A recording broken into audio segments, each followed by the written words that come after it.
continuing to work to get shots in arms, along with Toronto's hospitals, with our healthcare partners, and with pharmacies. This work is based entirely on vaccine supply, but more and more supply is on the way from the Government of Canada, so a continuation of our ramping up should be a reality. To date, 374,631 COVID-19 vaccine doses have been administered to people in Toronto, and with today's uptick in activity, which we'll hear about from the Chief, the numbers I'm sure even higher than that already. Along with our 3 city-run clinics, which are stepping up the number of doses administered as of today, our hospital and healthcare partners, between us all, we're running 17 clinics today, many of which are also vaccinating 80-plus seniors. Chief Pegg will detail today how thousands of people have been registering in the last few hours to make appointments at the city-run clinics now that people 75 years of age and older are eligible to be vaccinated. I continue to urge people to get vaccinated when they are eligible. The provincial priority list was always set on the basis of relative risk, and as a result it continues to be very desirable for those in the original 80 years of age and older group to get vaccinated as soon as they can. The sooner we are all vaccinated, the sooner we can bring this pandemic to an end. So when you become eligible, please take steps to register and to get vaccinated. I'm proud to announce a major step forward in our vaccination efforts is underway in Thorncliffe Park. The city is partnering with East Toronto health partners, including the Michael Garron Hospital, to open a mass immunization site at the East York Town Centre. This would be the city's 10th mass immunization site on top of the 9 city-operated clinics.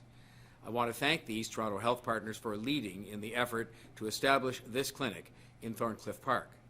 The site is already vaccinating more than 200 people today who are 80 years of age or older. It will officially open Wednesday with capacity to vaccinate more than 1,000 people. And as supply availability increases and more staff are hired, the site will ultimately be able to vaccinate 10,000 people each and every day.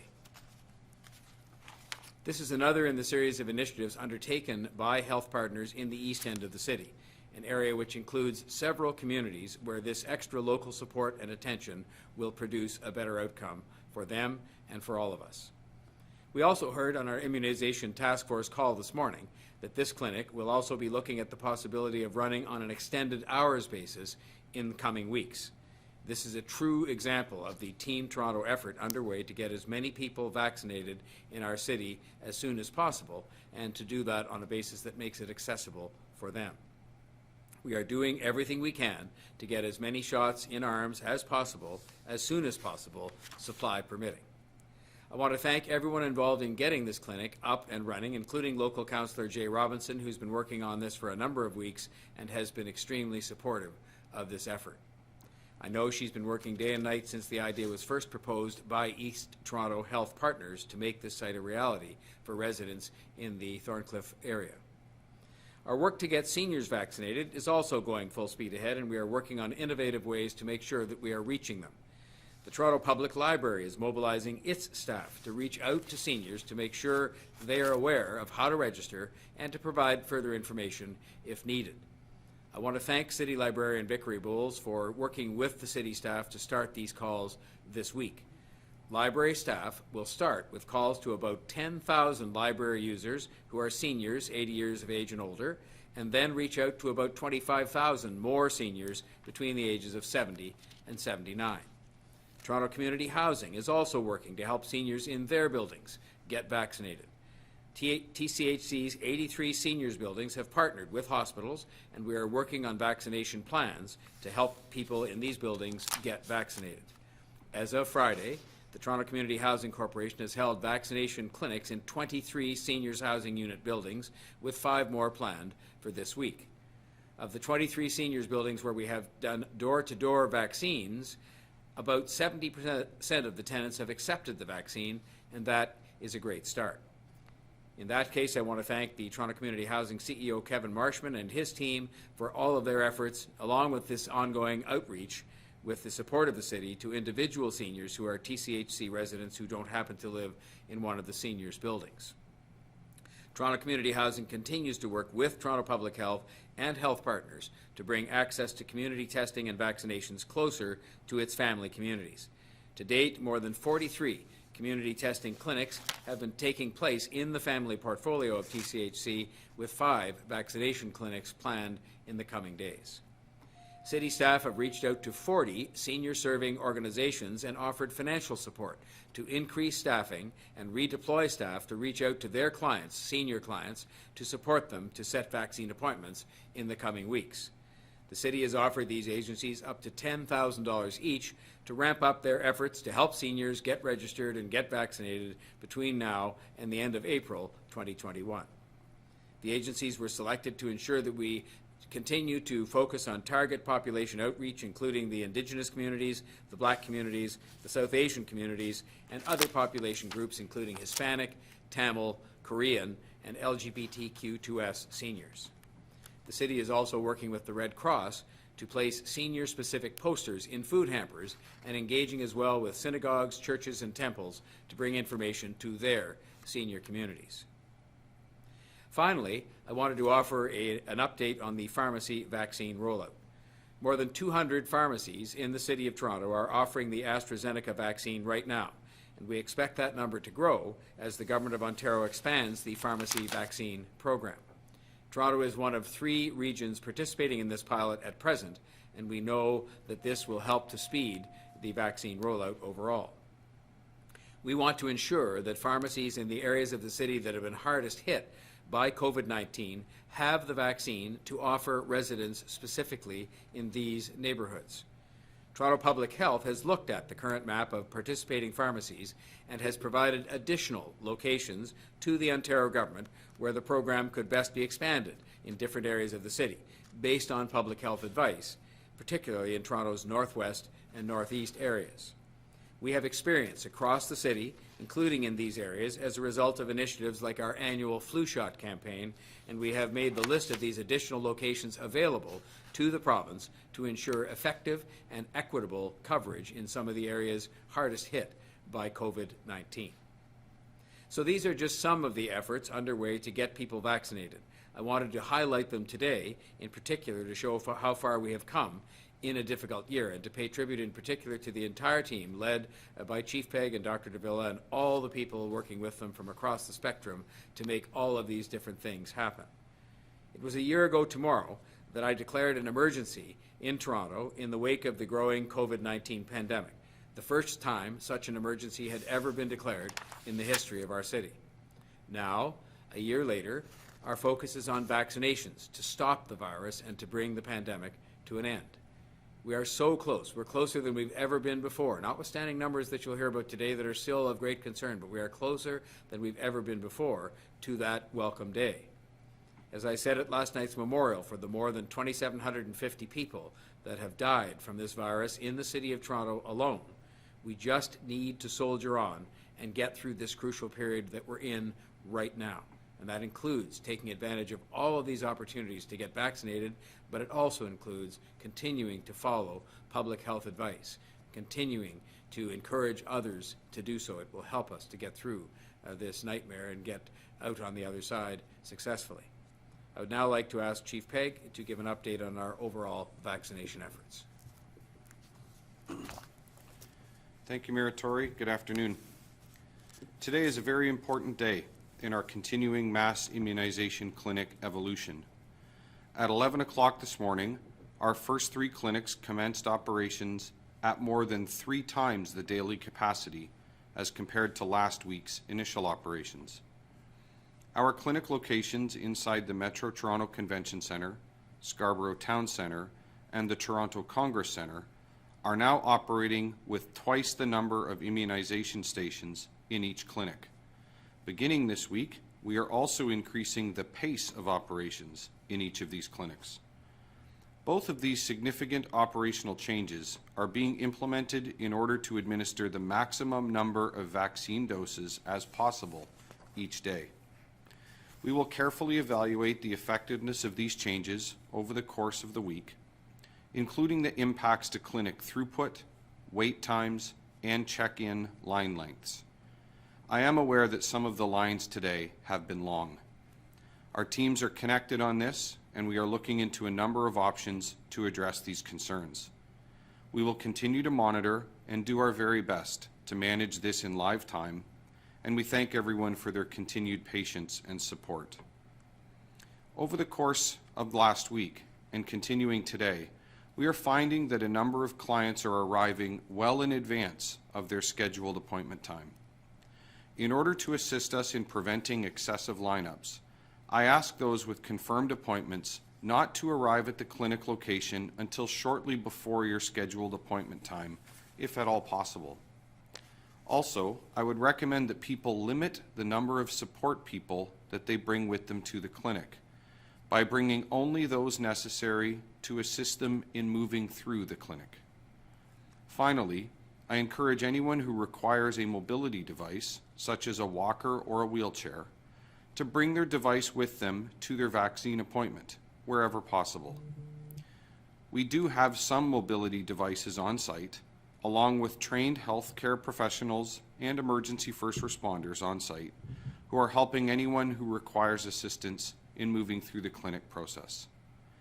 Over the course of clinic operations last week, we experienced a small number of missed appointments each day. When this occurs, our clinic managers adjust the daily vaccine order to ensure that doses are not wasted. We also reallocate unused doses to our hospital partners in order to ensure that all available vaccine doses are administered.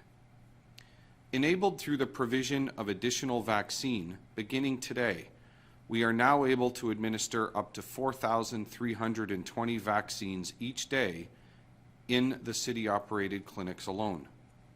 As of 8 o'clock this morning, the provincial online and telephone-based booking systems were updated to enable those 75 years of age and older to book their COVID-19 vaccine appointments. As of 11:30 this morning, 11,726 additional people had successfully booked their COVID-19 vaccination appointments in city-operated clinics.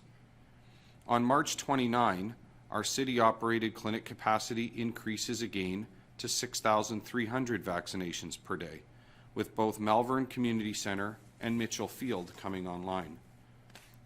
As of April 5, this increases to 8,100 vaccinations per day, with clinic operations in the hangar in Downsview Park coming online.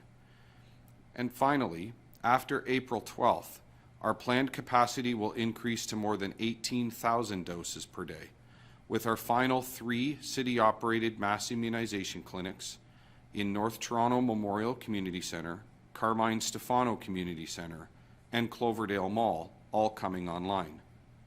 This, of course, is all dependent on the continued availability of vaccine. As Mayor Tory announced, we are thrilled to be working alongside the East Toronto Health Partners in the launch of the partnership-based mass immunization clinic in the Thorncliffe Park Community Hub. This mass immunization clinic will provide much welcomed additional clinic capacity and will enable us to collectively evaluate a different clinic operating model.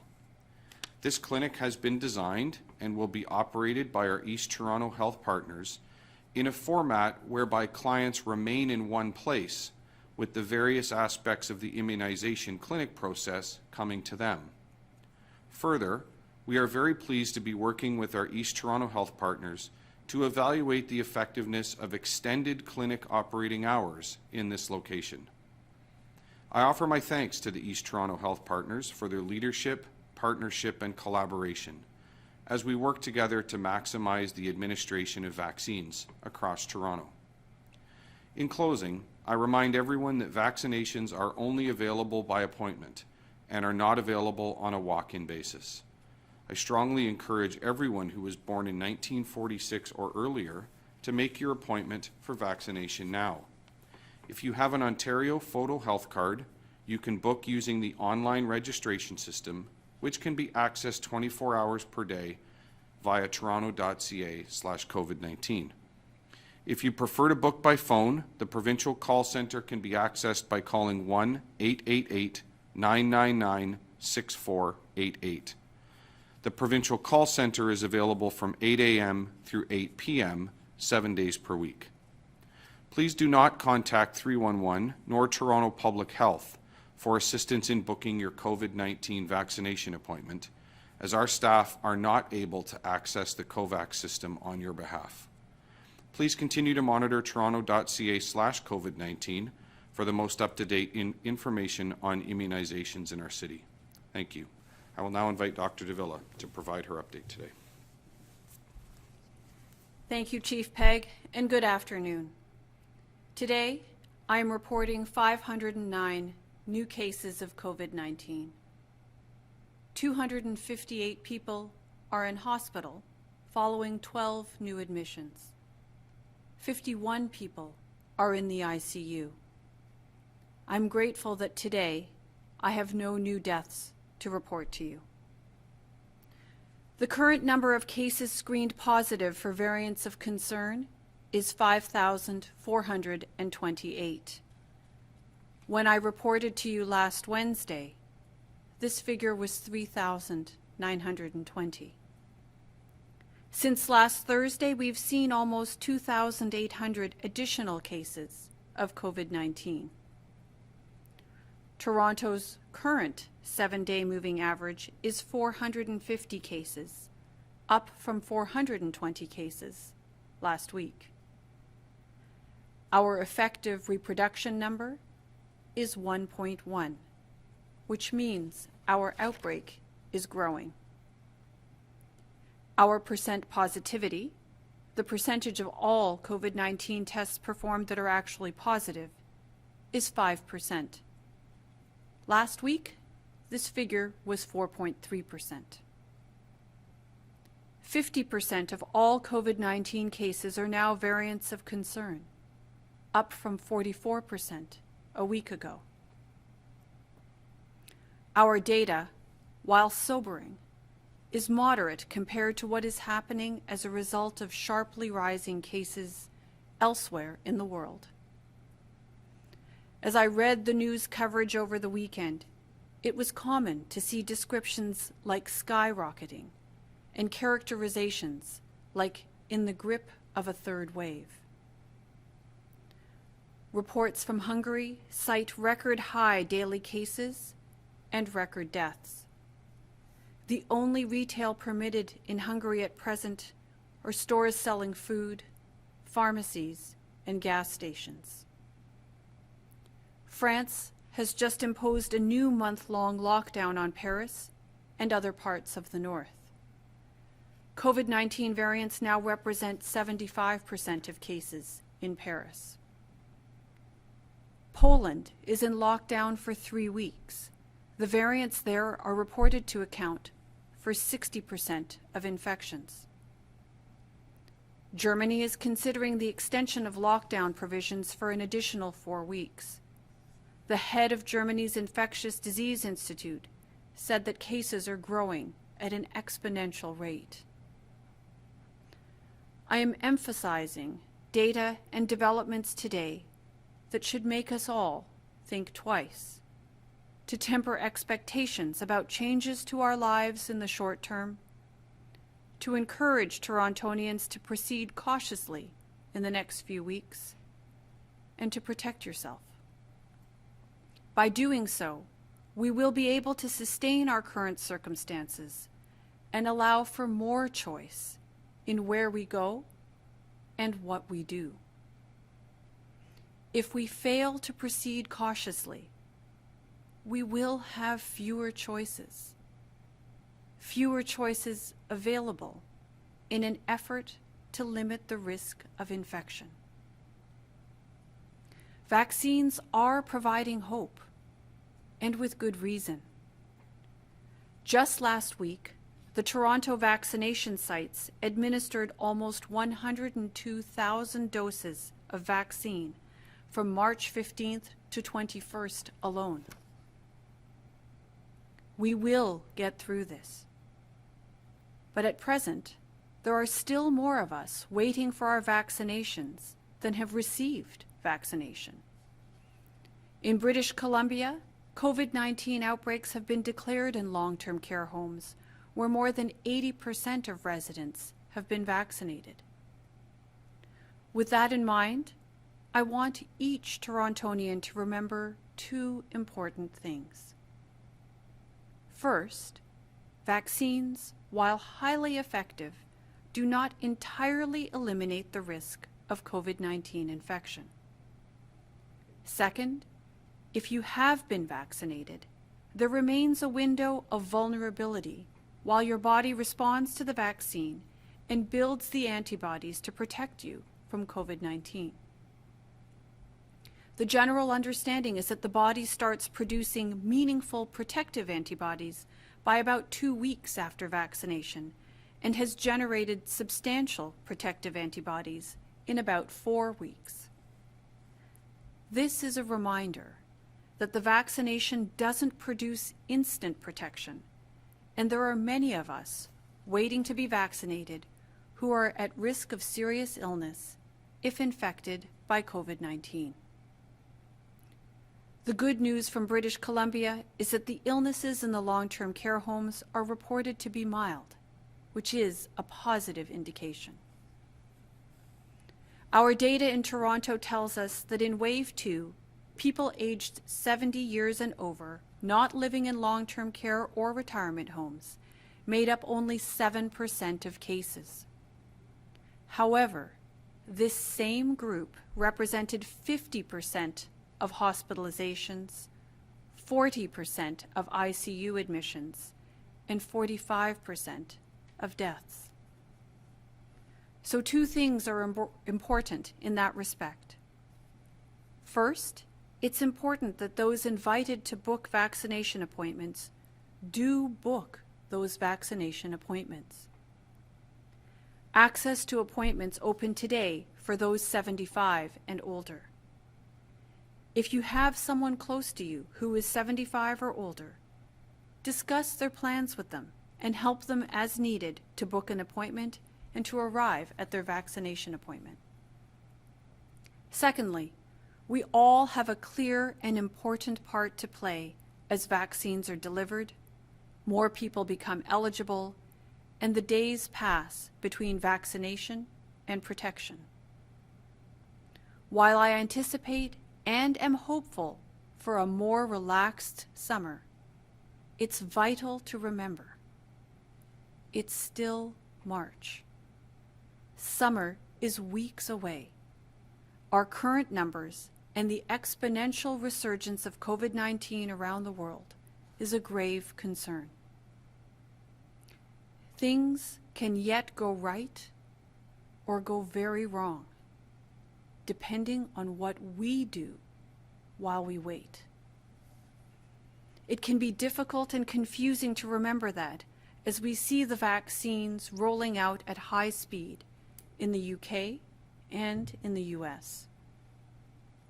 In Toronto, we are delivering the vaccines we have as quickly as we possibly can. So is every other place on Earth. The demand for vaccine supply is unprecedented. The delivery of what is available is in the very, very early going. So while it is right to be optimistic about what the vaccine means for you when you get it, it's necessary to remember the benefits are only reaching a limited percentage of people right now, and that each vaccination takes time to protect the person who got it. Most importantly, the rest of us have to remember we're not vaccinated yet, and that as we take advantage of being outside in warmer weather, our protection lies in well-fitted masks and distance in every way we can create it. With that, I'll now hand it over to Brad for the question period. Thank you, Dr. Davila. Before we go to questions, just a reminder to reporters on the line to please unmute yourself before asking your question, and we'll go to our first question, which is John Woodward from CTV News. John? Hey there, thanks for the question. We did a story yesterday that looked at restrictions on hair salons that appear to have created a bit of an underground hair economy, more than 100 of them advertising apparently. which carries with it its own COVID transmission risk. So I wanted to know from you, what's worse, open storefront salons that are trying to follow public health rules operating, or a network of underground ones where we don't quite know exactly what's going on?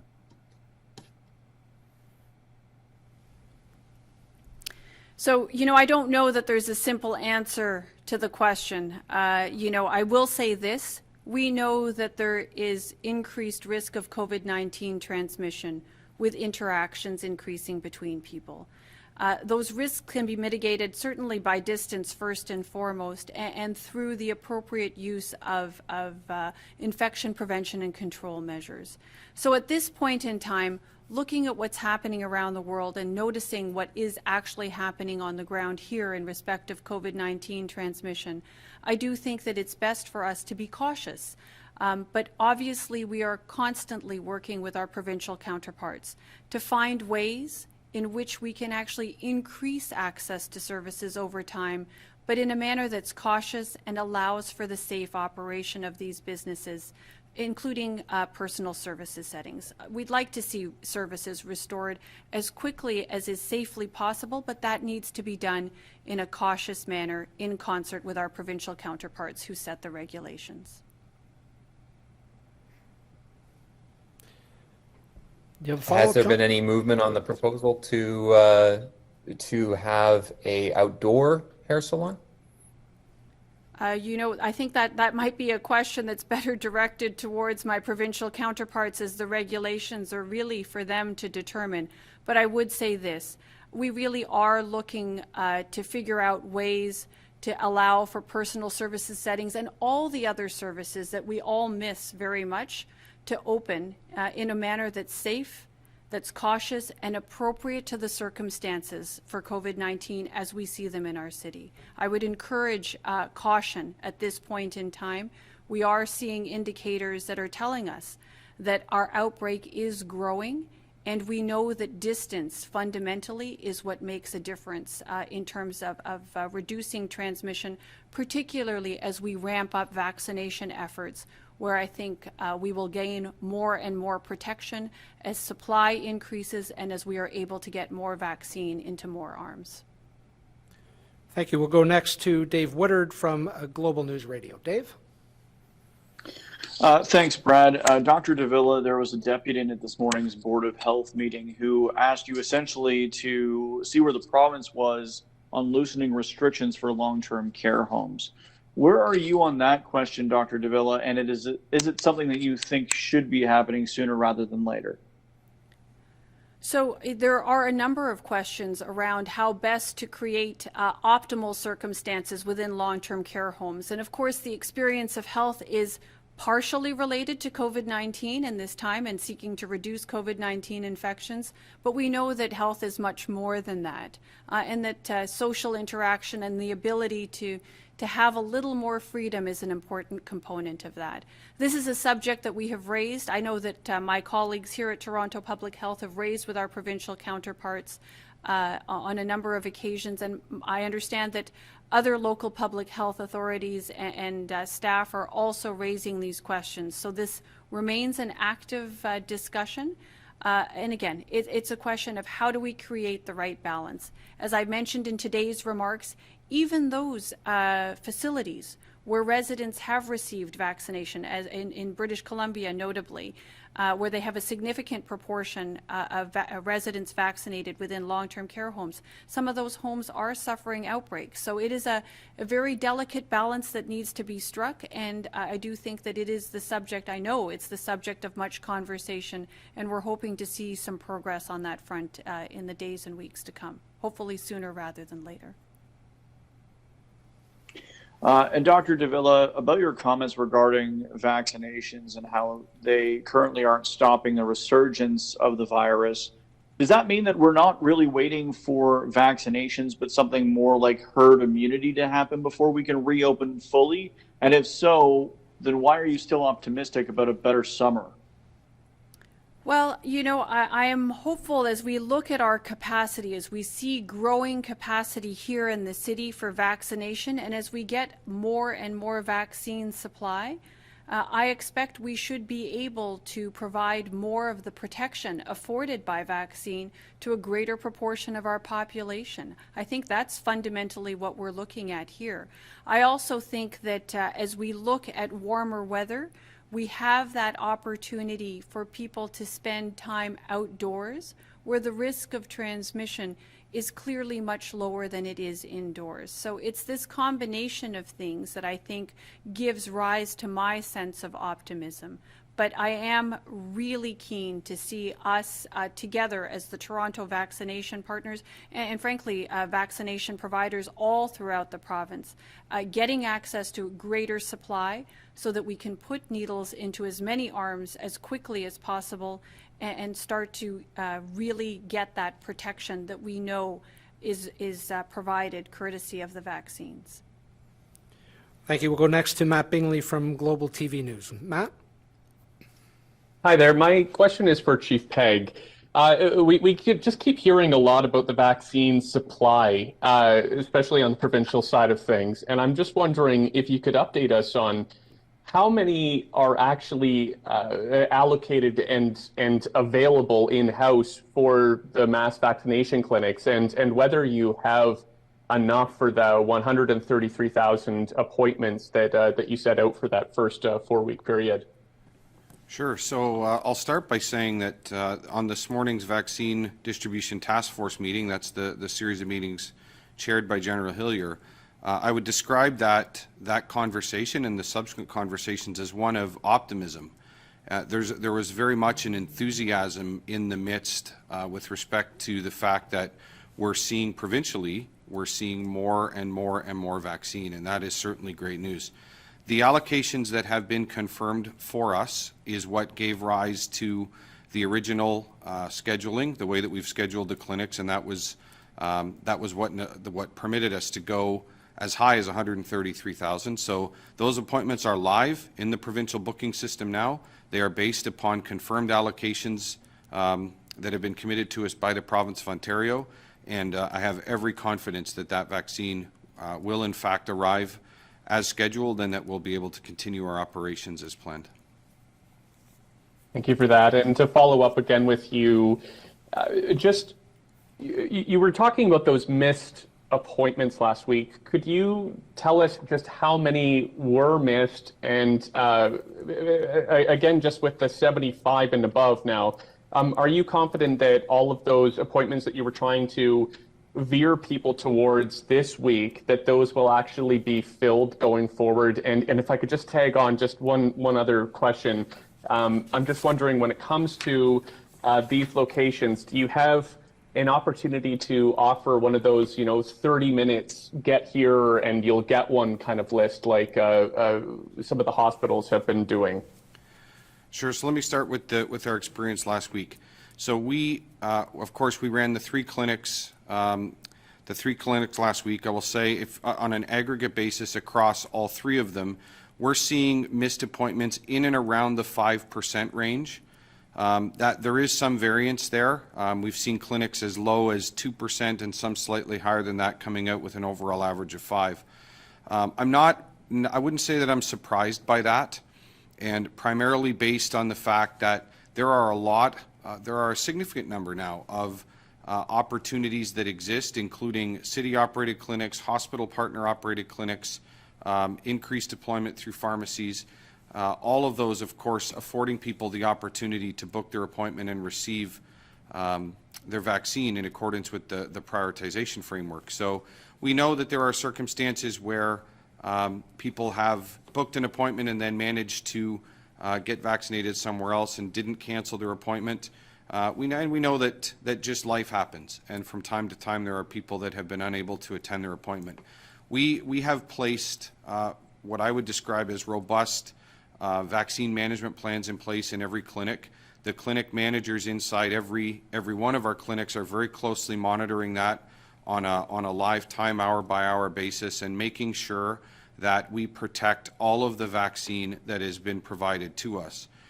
When doses, or when appointments are missed rather, there are a number of things that happen at the end of the day. The first is we still have a significant number of frontline healthcare workers, many of whom are operating inside our clinics, who have yet to receive their vaccine. So in the event at the end of the day there are unused doses from a vial that is already punctured, as it's referred to, so we won't open a new vial for this purpose, but if there are doses remaining that would be otherwise spoiled, we will offer those to the frontline healthcare workers who are eligible under the prioritization framework to receive their vaccine. Secondly, and what happens again on a much, I would say, a bigger scale, is we order and take delivery of our vaccine on a daily basis. So in the event that vaccine needs to be reallocated, as I commented in my remarks, we make those reallocations. So our clinic managers will adjust the amount of vaccine that they request on the next day, because in the event that we have a vial left over, we don't need to order that vial. That allows, in the back end of the system, the big logistics part of the system, if you will, to reallocate that, as one example, that vial to one of our healthcare partners so that they can administer it. So in the global enterprise view of vaccine administration, those doses are being administered. They're being administered to the people that fall within the prioritization framework as established by the province, and we're doing everything we can do to make sure that no doses are wasted. Thank you. We'll go next to Jennifer Pagliaro from the Toronto Star. Go ahead, Jen. Hey everyone, I wanted to start first with a question for Dr. Davila and Chief Egg. Just wondering, given the amount of outreach that the mayor mentioned to different 80-plus folks through the library and other means, whether you're concerned about the number of residents in that age category who have signed up to date at the city's clinic.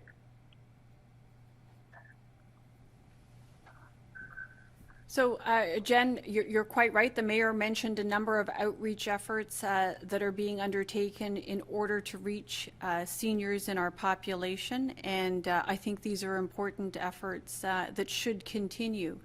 I think the simple answer to the question is that, as far as I'm concerned, until we are sure that everyone has been offered a vaccine and everyone who is eligible under the existing prioritization framework of the province has been, provided the opportunity and facilitated to get vaccine, and that they've either taken up their opportunity or chosen for whatever reason not to, and I'm hoping that those who choose not to take up the opportunity are relatively small, I will continue to have concerns all the way through. I think we are really committed to making sure that people, as their turn comes up, that they're aware that they're eligible, and that every opportunity is afforded to try to make it as easy as possible for them to get that vaccine. We would like to see really as many people as possible taking up vaccine as their turn comes up.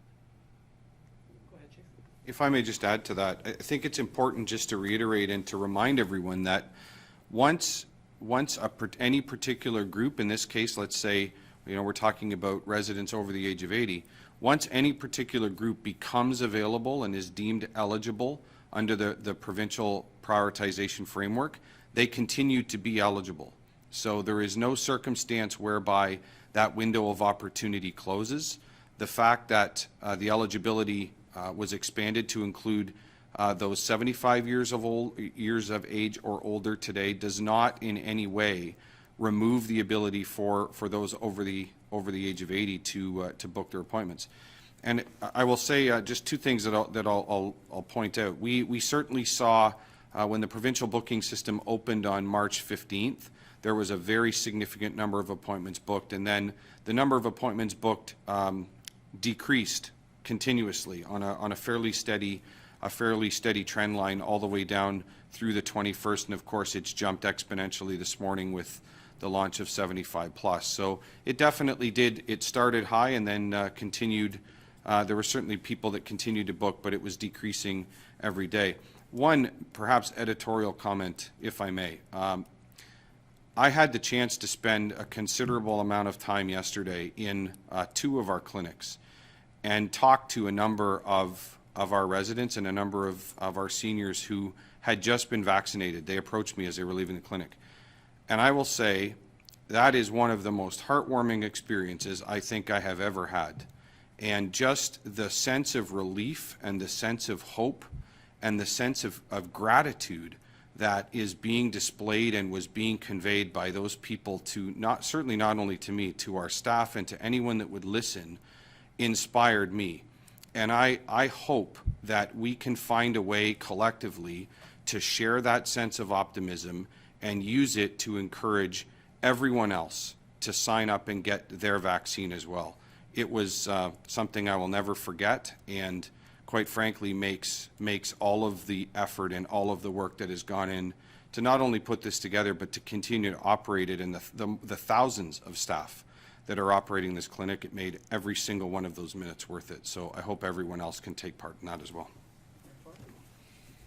Just along that same line, a lot of people just need a little extra help or a little extra push that are of that age, and I think that there are children, there are grandchildren, there are brothers and sisters out there who can, support in one way or another, whether it's the registration process, which everybody reports to me is actually quite straightforward, the visit to the clinics itself, which again, we've had all positive response along the lines of what Chief Pegg just said.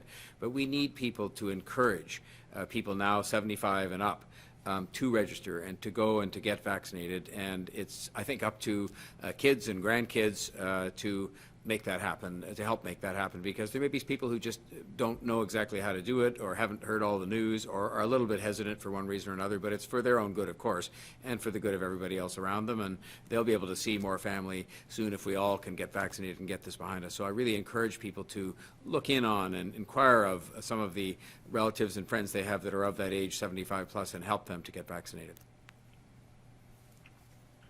Just second question for Dr. Davila. I saw a lot of concern over the weekend, especially with the nice weather, about those working in restaurants and bars not being eligible, depending on their age, of course, to be vaccinated.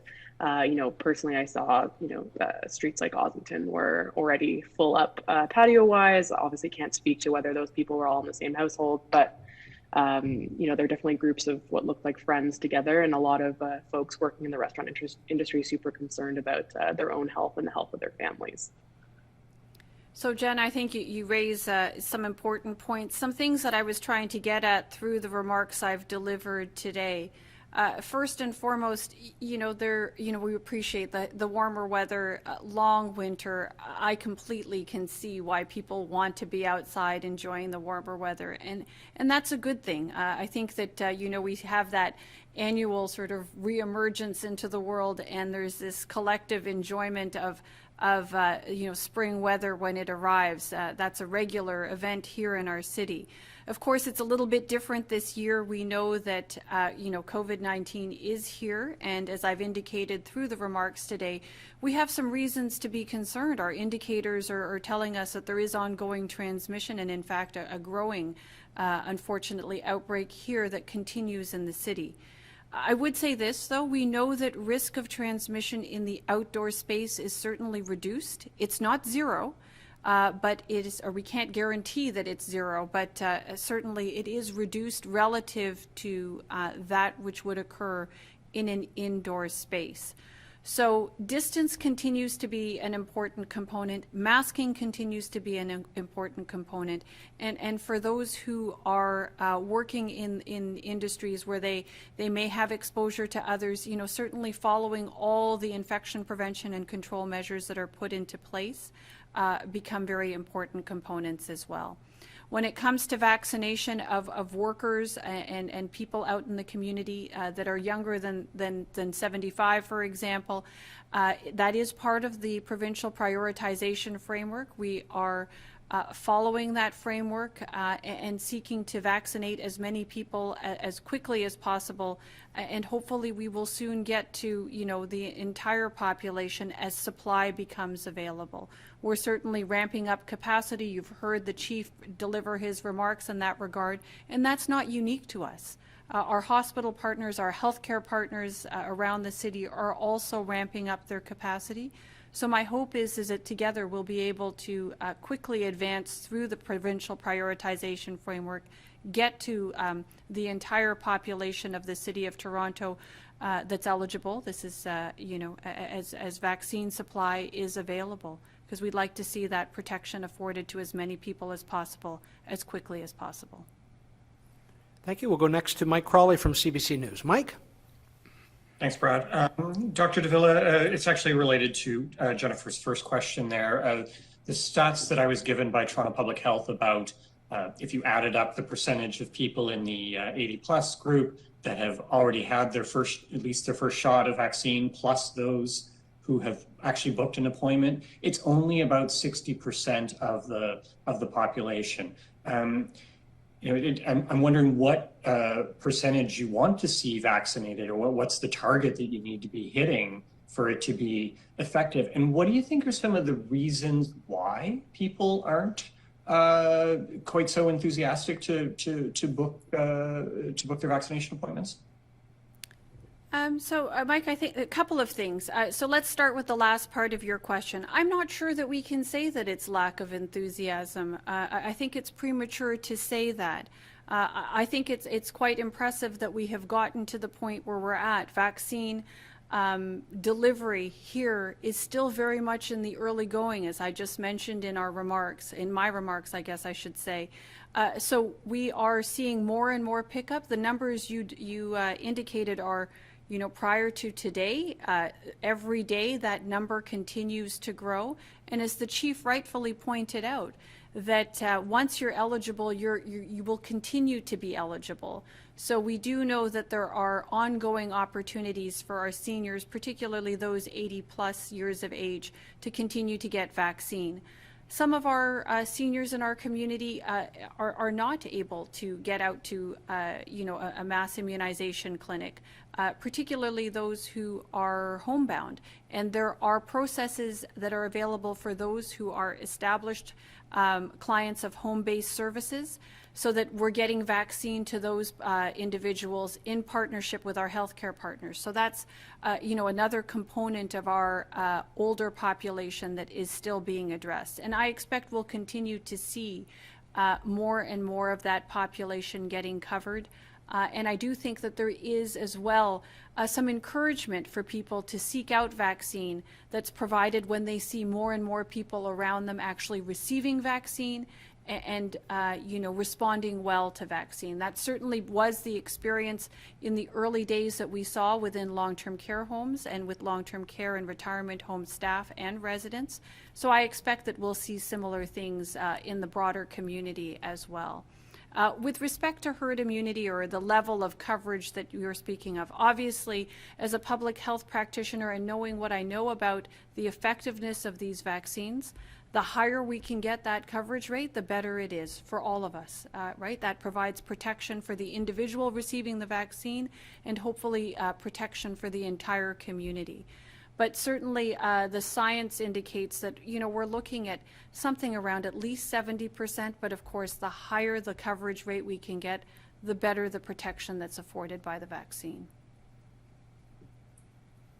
And if I could ask you about the situation with the pharmacy sort of deserts in the northwest and northeast of the city. I know that this was, as you mentioned, done largely through the province. How satisfied are you with the explanations that you've been given about the relatively low number of pharmacies that are participating in those areas of the city? And what do you think that this actually demonstrates? Like, what's behind that low level of participation from the pharmacies in those neighborhoods? Mike, not having been involved in that, in those initial discussions, anything I would say about how decisions were made, at the outset of the pharmacy pilot would be pure conjecture. I would say this, though, once it became clear to us at Toronto Public Health which pharmacy locations in the city were participating in the pilot, we looked very carefully at those areas of the city that would benefit from having more of a presence of that pharmacy pilot in place, given the risk of transmission and the impact of COVID-19 on those communities. and as well thinking about which pharmacies have successfully participated in vaccine administration, particularly the flu campaign in previous years.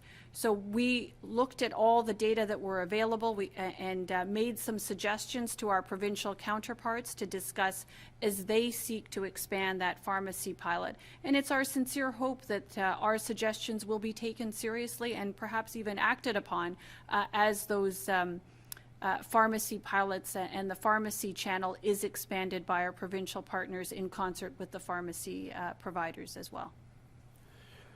Thank you. We'll go next to Shauna Hunt from City News. Shauna? Oh, hi there. This first question is for Dr. Davila. Today at the Board of Health meeting, you did say that, Toronto is seeing a resurgence of the virus. Toronto feels pretty open right now. I don't know the last time you've been to a mall, but the ones that I've checked out, they've been really busy. Lots of lineups, lots of people inside. Lots of groups of people together. The medium-sized retailers too, big long lineups all day long, oftentimes wrapped around buildings. And now we're adding the outdoor dining into that, where people are gathering. It was really busy on many patios this weekend. And I guess it's hard to know if they're all from the same family. And in those scenarios, people aren't wearing their masks because they're eating and drinking. I guess I just want to know if with the resurgence of the virus that we're seeing and the variants at play and how easily they spread, is it time to scale back, or when is it time to scale back? So when it comes to transmission of COVID-19, there's no question. I've mentioned both at the Board of Health meeting this morning and this afternoon in my remarks that there is clear evidence of a resurgence of activity in COVID-19. And this is unfortunate. It's exactly what we don't want to see. I think it's important, though, to recognize that we know, even with variants of concern, there are some very important steps for self-protection that we know work. And fundamentally, the first of those is distance. So to the extent that we can create distance between ourselves and those with whom we don't live, that is our first and foremost protection at this point in time. So that's something that I have been emphasizing through these remarks and through every opportunity that I have to speak with the residents of Toronto, that distance continues to be an important component of self-protection. And where distance, for whatever reason, cannot be maintained in order to do essential activities that require, being outside of your home, that use of a well-fitting mask as much as possible is another component of self-protection, and an important one at that. So, I appreciate that people, I talked in an earlier answer about how we are all emerging from a long, difficult winter. And, we've had nice weather over the last couple of days. I do think it's important that people have that opportunity to appreciate the warmer weather, to get outside. It's good for mental and physical health, to enjoy warmer weather and to get some physical activity outside. But that doesn't take away from the fact that distance continues to be an important measure, a self-protection measure that we can all take. The next measure, of course, is that as our turn comes up for the receipt of vaccine, that's the next tool that we have available in our toolkit to help provide all of us with protection against COVID-19. So I think it's these elements taken together. And fundamentally, when it comes down to what the regulations will be, what restrictions will be in place, these are decisions that actually rest with our provincial counterparts. I can offer advice. I can certainly offer the very important on-the-ground local perspective, what we're seeing here in Toronto. But at the end of the day, regulations and what restrictions are put into place are the purview of our provincial counterparts. What is in our control, what's in our hands, is how we choose to behave and the choices that we make. And I know that if we make the right choices, as we have done before, that we'll put ourselves in better stead as a city towards getting back to life more like it was before there was such a thing as COVID-19. Okay, I guess my next question Shauna, is, The mayor's just just before, gonna I'd jump. just like to follow up on the last point Dr. Davila made. You know, it's interesting, just barely more than a week ago, we were sitting here and there were questions being asked about whether Toronto was too shut down, the most shut down city in North America, and we're here barely a week later and we're talking now about whether the city is too open. And I think all this illustrates is that we're having, as we've said, continuous discussions between and among ourselves and with the province. I can tell you, I for one would not think of going against, you know, after a lot of questioning and discussion, the medical advice that we're getting as to what is best. And in the circumstances, it is up to people to decide if these very small additional liberties that were given in the last couple of weeks to allow retail to be open a little bit and to allow outdoor dining is something they want to see continued. I mean, the lineups in a way are a good news story because it means that people are being kept out of the stores. But if people responsibly behave in the lineups and space themselves out and wear their masks, then the lineup need not be necessarily a source of concern. And the same is true of the outdoor dining.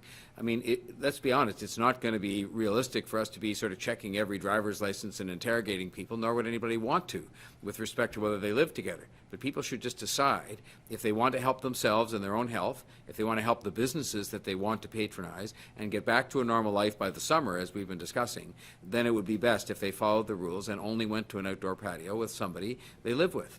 So it is really in people's hands themselves as to whether these small additional liberties that have been given, which go not as far as many others would advocate, but nonetheless are based on medical advice that I believe is sound, that they can make that work. And I think people can if they decide that that's what they're going to do. okay, sounds good. I just, my quick follow-up is there any new data showing where the spread is happening in Toronto? Is it, you know, mainly happening in the workplaces or schools or daycares, or is it still people visiting with friends and family? Just what's the latest on the spread? So at a very high level, it's going to be all those places where people actually are in close contact with each other. And in some cases, you're quite right. There are workplaces, and you'll have seen that we do report on workplace outbreaks and seek to improve conditions within those workplaces. But fundamentally, we are talking about a disease that spreads from person to person when they are in close contact with each other. And close contact with the respiratory droplets that come when people talk or breathe or cough. This is how it moves from one person to the next. Hence, you can imagine that what we see in our data is a reflection of cases that occur where people are actually interacting with each other. Okay, final question is to Beatrice Vyman from CP24. Beatrice? Good afternoon. My question is for Chief Pegg. Chief, I've been sitting outside in the parking lot here at the Toronto Congress Centre all morning long. The line right now, longer than it has been at any point today. I'm literally watching staff and security handing out foldable chairs right now to people in line.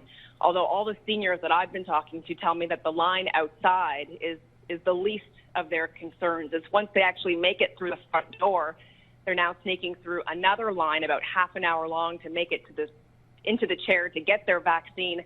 That's no problem. Then they wait 15 minutes, again, no problem. And then it's at least 30 to 45 minutes to check out and make their way out the door. This entire process taking them upwards of 2 hours. One senior, 2 hours and 10 minutes. Is this something in your mind that's acceptable? And if not, what's going to be done to make sure that these seniors aren't standing on their feet for upwards of 2 hours to get their vaccine? Yeah, thanks very much, Beatrice. And I am in direct and regular contact with all of our teams, and certainly the clinic managers that are on site there. And I'm aware of the lineups today. And, you know, first and foremost, no, what you're describing is not acceptable to any of us.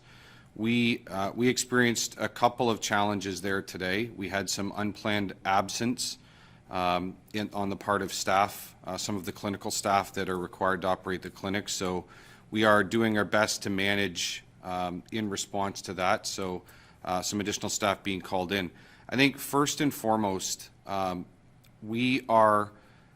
nothing more important to us, obviously, than health and safety, the safety of the client. But second only, I would say second perhaps only to the health and safety, the client experience, the experience of our residents that are moving through our clinics is very important to me, and it's very important to all of us. And I can assure you, we are, and our team is continuing to do our very best to find the balance between what I would describe as the vaccine expediency. So, administering, making sure that we're scheduling as much as we can do, so we're putting as many needles in as many arms as we can in a day, but finding the balance between that expediency and that client experience. And what you described for me now isn't what we're looking for. That's certainly not our goal, something that we will follow up on. And quite frankly, if we don't have this right, we'll adjust and we'll move forward. So I would just say to anyone that's been there today and anyone that's experiencing that, I apologize for that. Please understand that it's not something we take lightly. I actually have follow-up meetings set up on this with our clinic management team that will happen shortly after this press conference, and we will continue. We are hard at work right now doing our best to manage that circumstance. We'll continue to be hard at work, and we'll get it right. And I appreciate that this is just day one of tripling the amount of seniors that you're having in here, Chief. But just to follow up on that, what is, I guess, the target? What's the kind of the sweet spot that you're looking for that client experience from the moment they get in line, and it should only be 15 minutes before their appointment to when they're out? What's that perfect sweet spot? I imagine it's certainly not 2 hours and 10 minutes. No, it certainly is not 2 hours and 10 minutes. Based on the model that we put in place, our target is somewhere in, I would say, on average in the 30-minute range. It is important to note in the aftercare component, so when you move through the process, once someone is inside the clinic, they have to go through a process of screening. Then they have to go through the check-in where they're checked in on the COVAX system, and then get in front of, actually sit with a vaccinator, get immunized, and then they move into the aftercare. That aftercare is an important part. That is where we have trained first responders and healthcare professionals that are monitoring each person to make sure that they're not suffering any ill effects, that they're not feeling ill, that type of thing. When we're dealing with any client group, but certainly when we're dealing with folks that are senior, that are in this case 75 years of age and older, it is not uncommon for people to require additional extra time in the aftercare, and sometimes that's significantly additional time in aftercare. So those are things that we're learning as we go. This, of course, to be very candid, is an entirely new process. We've applied all of our best knowledge that our colleagues at Toronto Public Health have been able to afford us in previous clinics, but very much being managed and learned and evaluated on an ongoing basis, and everything that is being experienced today will automatically be fed back in, and we will, whatever we can do to enhance the client experience and enhance the process and get that back into that somewhere around a half an hour per client. That's what we're looking for, and at the end of the day, my number one goal, I want people to come, their entire experience to be safe, and I want them to go out the door with a smile on their face knowing that they just received a very important vaccination and that their experience in receiving that was good. So we're hard at work, and my team won't stop. None of us will stop until we've done our very best to get that right. Thank you very much, Chief. Thank you for joining us. That concludes today's briefing. Our next scheduled briefing is this Wednesday, March 24th. Please note the time is at 10 a.m. 10 a.m. start this Wednesday. Be well, everybody. Thank you.